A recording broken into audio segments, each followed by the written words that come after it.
Aujourd'hui, on va voir l'une des liaisons mécaniques, c'est la liaison encastrement, et elle est appelée aussi liaison fixe ou liaison complète.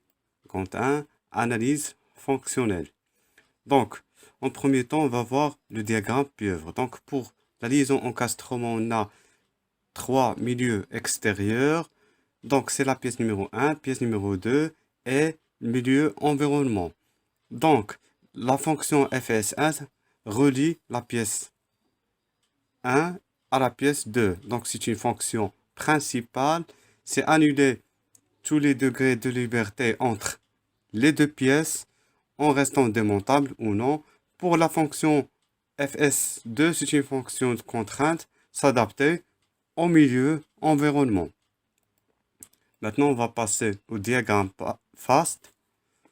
Donc, la fonction principale, réaliser une liaison complète démontable ou non entre deux pièces. La fonction technique numéro 1, réaliser la mise en position entre deux pièces. On doit tenir compte de la nature de surface de contact. La fonction technique numéro 2, c'est maintenir en position les deux pièces. On utilise les éléments filetés, soudage, collage. La fonction technique numéro 3, c'est transmettre la puissance, c'est-à-dire c'est une transmission par adhérence ou une transmission par obstacle. La fonction technique numéro 4, assurer l'étanchéité, c'est par joint. Et la fonction technique numéro 5, assurer la fiabilité, c'est freinage et optimisation de la fatigue. Maintenant, on passe au symbole normalisé. Donc, pour le schéma cinématique, on a le symbole utilisé pour le schéma cinématique dans le cas d'une représentation plane et une représentation en perspective, c'est-à-dire en 3 dimensions. Et on a schéma technologique. Donc maintenant, les caractéristiques des liaisons entre deux solides. On a une liaison entre deux solides. Elle peut être caractérisée par soit c'est une liaison complète ou partielle. Complète, c'est-à-dire il n'y a pas de mouvement entre les deux pièces. Partielle, il y a un mouvement. Permanente ou démontable. Rigide ou élastique. Rigide, c'est-à-dire que les deux pièces de la liaison ne sont pas déformables. Élastique, c'est-à-dire l'une des pièces de la liaison est déformable. Par adhérence ou par obstacle, direct ou indirect. Avant de continuer notre cours, on va avoir un rappel, ça concerne positionner de façon stable deux pièces entre elles. C'est-à-dire réaliser la mise en position des deux pièces résulte de la relation de contact qui s'établit entre les surfaces des deux pièces. Et maintenir en position les deux pièces résulte généralement de l'action d'organes de serrage. Donc, la mise en position permet la suppression d'une partie ou de la totalité des degrés de liberté entre les pièces à assembler. Le maintien en position permet notamment de supprimer les degrés de liberté non supprimés par la mise en position. Donc maintenant on continue notre cours. Liaison complète, démontable. Donc on va voir en premier temps 3.1, liaison complète par adhérence. Les deux solides sont serrés fortement l'un contre l'autre, le plus souvent par des éléments filetés, et liaison effectuée par vis, boulon et goujon est considérée obtenue par adhérence indirecte. Donc, vis, boulon est constitué d'une vis et un écrou, et goujon, c'est une tige métallique servant à assembler les deux pièces dont les extrémités sont filetées.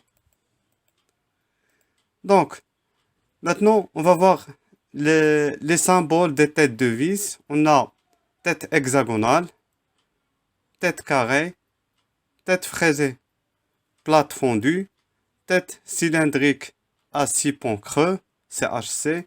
Donc, tête cylindrique fondue, CS, et tête fraisée bombée fondue, et tête cylindrique large fondue, CLS, et tête fraisée plate à 6 ponts creux, FHC.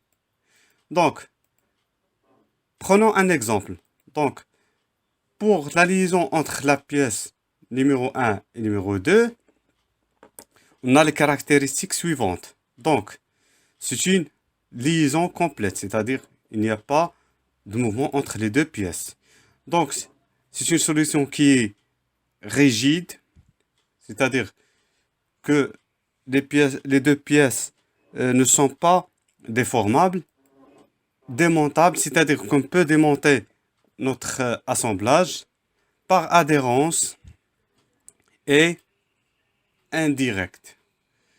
Pour les surfaces assurant la mise en position, ce sont des surfaces planes. L'élément assurant le maintien en position, c'est un boulon H. Le boulon est constitué de la vis repère 3 et le écrou repère 4. Prenons un autre exemple. Donc, pour cet exemple, on a les caractéristiques suivantes. Donc, c'est une liaison complète, rigide, démontable, par adhérence et indirecte. Pour les surfaces assurant la mise en position, ce sont des surfaces planes. Donc, jusqu'à maintenant, pour les caractéristiques et les surfaces de mise en position, c'est la même chose que l'exemple précédent. Mais pour l'élément assurant le maintien en position, dans ce cas, c'est un vis H repère 3. Remarque, réglage angulaire impossible, supplice d'une vis et réglage axial impossible. Maintenant, un autre exemple. Donc, on a la pièce numéro 1 et la pièce numéro 2. Et nous voulons réaliser une liaison complète. Donc, de surface assurant mise en position, c'est une surface cylindrique. Donc ici, on a la surface de contact entre les deux pièces, c'est une surface cylindrique. L'élément assurant la mise en position, c'est un boulon. Le boulon est constitué d'une vis et d'un écrou. Donc, vis repère 3 et l'écrou repère 4. Donc, pour la remarque, réglage angulaire et axial possible. Prenons un autre exemple. Donc, ici, on veut réaliser l'assemblage entre la pièce numéro 1 et la pièce numéro 2. Donc, ici, pour surface de mise en position, c'est une surface conique. Et l'élément assurant le maintien en position, c'est un écrou à encoche repère 3 et une rondelle frein repère 4. Remarque, réglage angulaire possible, réglage axial est impossible. Maintenant, on passe à la liaison complète par adhérence en utilisant les goupilles. Donc, on a plusieurs types de goupilles. Donc, le premier type, c'est une goupille cylindrique, une goupille conique, goupille cannulée et goupille élastique. Donc, prenons un exemple de montage. Donc, nous voulons assembler les deux pièces, pièce numéro 1 et pièce numéro 2. Donc, on introduit une goupille entre les deux pièces. Donc, pour la mise en position, ce sont des surfaces cylindriques. Pour le maintien en position, c'est une goupille cylindrique montée serrée. Donc, par la remarque, pas de réglage possible. Pour l'exemple suivant, nous voulons réaliser la liaison encastrement entre l'arbre 1 et la roue dentelle numéro 2. Donc, on va utiliser une goupille pour assurer cette liaison. Donc, ici, on a la représentation normalisée.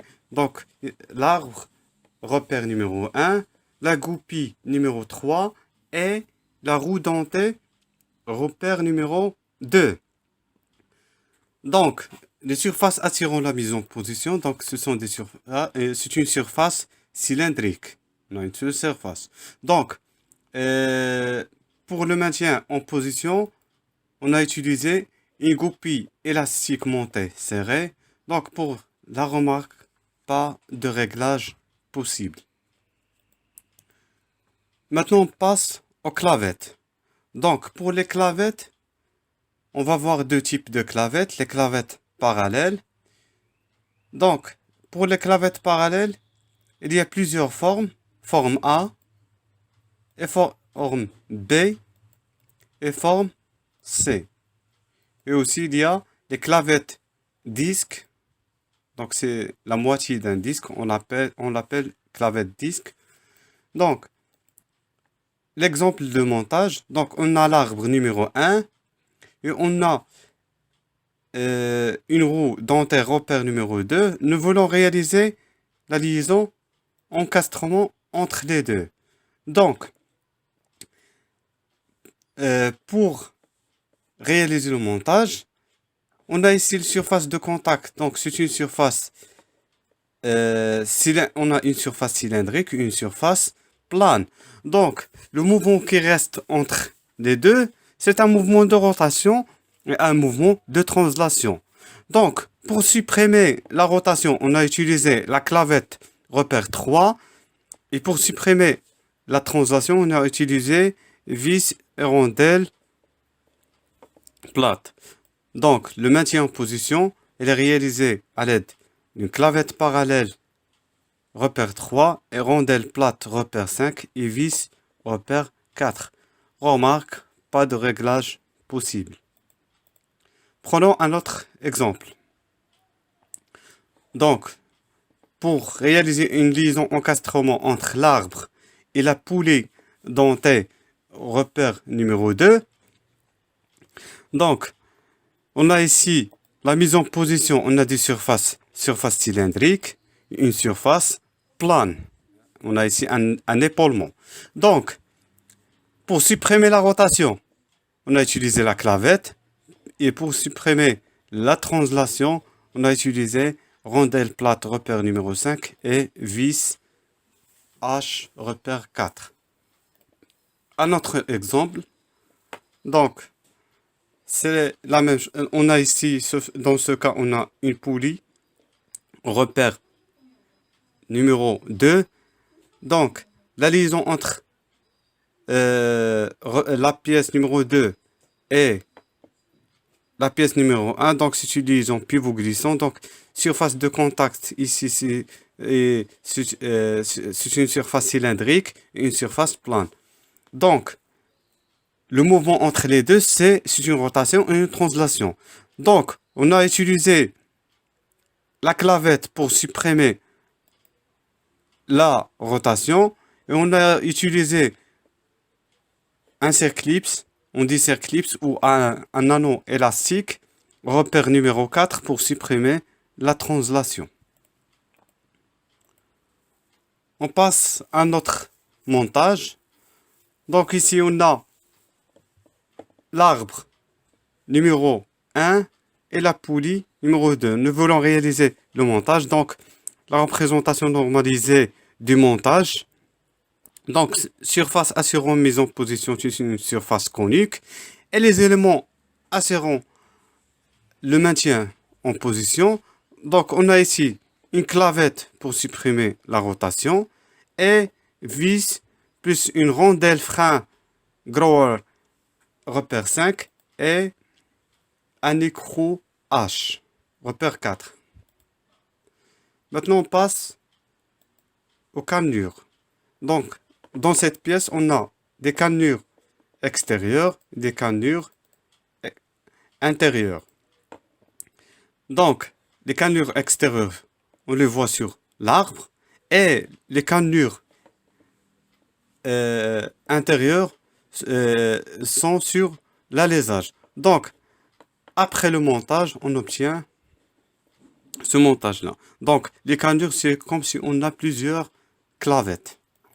Donc, un exemple de montage. Donc, le montage entre l'arbre et la poulie, on a utilisé les cannelures. Donc, des cannelures extérieures sur l'arbre et des cannelures intérieures sur la poulie. Donc, les surfaces assurant mise en position, on a des surfaces cylindriques, des surfaces planes. Pour le maintien en position, on a utilisé un serre clips. Remarque, pas de réglage possible. Maintenant, on passe aux formes spéciales. Donc, pour les formes spéciales, pas de pièces supplémentaires pour réaliser l'obstacle. Les deux pièces à assembler possèdent des formes autres que cylindriques de révolution. Exemple. Donc, pour l'arbre numéro 1 et la roue dentée repère numéro 2, donc nous voulons, après le montage, on a le montage suivant. Donc, une surface assurant une mise en position, on a un embout carré. Donc ici, on a un embout carré plus une surface plane, c'est l'épalement. Donc, et le maintien en position. Le maintien en position est réalisé à l'aide de la rondelle plate 4 et de l'écrou H. Grand 4, liaison complète permanente. Le démontage est impossible sans détérioration des pièces, mais son coût est moins élevé. 4.1. Assemblage par ajustement serré. Le contenu arbre et le contenant alésage ont une dimension nominale identique et l'ajustement est serré. Une liaison effectuée par un ajustement serré est considérée obtenue par adhérence directe. Donc, ici on a des exemples d'ajustement serré. En fonction de l'ajustement, nous pouvons connaître est-ce que le montage peut être effectué à l'aide d'un marteau, presse ou frettage. Aussi, l'ajustement nous permet de connaître que le démontage peut être effectué avec ou sans détérioration des pièces. Nous prenons un exemple, un manchement forcé. Donc, le montage est effectué par une presse ou dispositif équivalent. Donc, on a un arbre qui a un diamètre DA et un moyeu qui a un diamètre DM. Donc, on aura besoin d'exercer des efforts axiaux à l'aide d'une presse. Donc, après le montage, on aura un diamètre commun qui est entre DM et DA. Donc, pour la mise en position sur une surface cylindrique, le maintien en position, on dit que c'est un émanchement forcé et pas de réglage possible. 4.2. Freitage. Le freitage consiste à modifier les dimensions des pièces avant leur assemblage par variation de leur température. Il existe trois possibilités. Le freitage par contraction du contenu de l'arbre, le freitage par dilatation du contenant, c'est-à-dire alésage, ou un freitage combiné par les deux. Donc, prenons l'exemple numéro 1. Donc, on a une bague qui a une température ambiante de 20 degrés Celsius. Donc, on met la pièce dans l'azote liquide. Donc, l'azote liquide, il a une température de moins 195 degrés Celsius. La pièce est contractée et elle rentre dans l'alésage. Donc, il y a un jeu entre la bague et la pièce. Donc, après, la pièce revient à sa température initiale, se délate et elle est serrée dans l'alésage. Donc, pour les surfaces assurant une mise en position entre arbre et moyeu, on a surface cylindrique et le maintien de position, c'est le freitage. Donc, l'exemple numéro 2, freitage par dilatation. Donc, on veut effectuer un montage de roulement sur un arbre. Donc, on a le roulement à la température ambiante. On le met dans de l'huile bouillante à une température de 150 degrés Celsius. Le roulement s'est dilaté et il rentre dans l'arbre. Il y a un jeu. Donc, en revenant à sa température initiale, il se contracte et il est serré avec l'arbre. Donc, pour la mise en position, on a une surface cylindrique et une surface plane. Pour le maintien en position, on dit que c'est par fritage. 4.3 Rivetage. Une liaison effectuée avec rivetage est considérée obtenue par obstacle indirect. 4.3.1 Rivet massif. Donc, pour assembler la pièce numéro 1 et la pièce numéro 2, on a utilisé des rivets massifs. Donc, le montage d'un rivet massif nécessite une intervention des deux côtés. Il existe des rivets à tête ronde, tête cylindrique et tête fraisée. 4.3.2 Rivets creux. Les rivets creux sont légers et faciles à sertir. Ils sont utilisés en construction aéronautique et électronique. Rivet pop. Il est utilisé lorsque les pièces à riveter ne sont accessibles que d'un côté. Il existe la version étanche. 4.4 Soudage. Le soudage, c'est un assemblage de deux pièces de façon permanente en assurant la continuité de matière.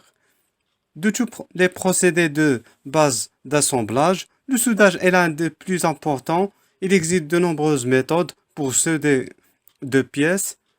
Une liaison effectuée par soudage est considérée obtenue par obstacle indirect. Remarque. Donc, lorsque le métal d'apport est de composition différente des deux pièces assemblées, on ne parle plus de soudage, mais de brasage. 4.1.4 Soudage à l'arc électrique. Donc, avec un métal d'apport, la fusion des deux pièces à assembler du métal d'apport obtenu par arc électrique jaillissant entre l'électrode et les pièces.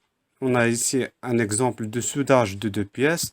Donc, c'est la première pièce et la deuxième pièce. Et ici, on a le cordon de soudure. Aussi pour l'autre exemple. Donc, 4.2 Soudage électrique par résistance. Sans métal d'apport, des pièces à assembler sont maintenues en contact par compression. La fusion est provoquée par l'effet de Joule, courant fort, basse intensité. Donc, on a ici, pour le schéma ici, on a deux électrodes. On aura besoin d'une forte pression et d'une intensité électrique et d'une pression ponctuelle. L'intensité électrique chauffe la matière jusqu'à la fusion. Maintenant, on passe au cas soudage à molette. Cette version continue du soudage par points. Les électrodes sont remplacées par deux rouleaux tournant en sens opposé. Pour le schéma qu'on a ici, on a deux rouleaux qui tournent au sens opposé. Donc, l'effort et le courant sont transmis par les molettes, animés d'un mouvement de rotation soit continu pour obtenir une soudure continue, soit intermittent avec temporisation programmée pour obtenir une soudure discontinue. 4.5 Collage. Donc, l'ajustement entre les pièces à coller doit être précis. C'est un procédé rapide. Une liaison effectuée par collage est considérée obtenue par adhérence indirecte. On va voir ici un exemple. Donc, la liaison entre, nous voulons réaliser une liaison encastrement entre 1 et 2. Donc, on a utilisé le collage. Donc, pour des surfaces assurant la mise en position, c'est une surface cylindrique et une surface plane. Le maintien en position, c'est collage. Remarque, pas de réglage possible. Maintenant, on va voir l'exemple de liaison entre la pièce numéro 1, 3 et 4. 3, c'est un roulement. Donc, pour la surface de mise en position, on a des surfaces cylindriques. C'est la première surface et la deuxième surface. Donc, le maintien en position, c'est par la colle et la remarque, pas de réglage possible. Maintenant, 4, 6, sertissage. Donc, il consiste à assembler de façon étanche deux pièces par déformation. Il y a un exemple d'assemblage de tôle par pliage. Il y a aussi l'assemblage des capsules des bouteilles et sertissage des boîtes de conserve. 4. 7. Agrafage. Donc, c'est une liaison effectuée par agrafage et considérée obtenue par adhérence indirecte. 4.8. Par insertion au moulage. Donc, avant de parler de ce procédé, donc on va rappeler le moulage. Donc, le moulage, c'est l'action de couler une matière dans un moule creux pour obtenir un objet après solidification. Donc, pour cet exemple, on a moulage du manche plastique sur la tige d'un tournevis en acier. Donc, on a deux matières différentes, plastique et l'acier. Donc, au moment du moulage de la manche, on introduit la tige. Merci de votre attention.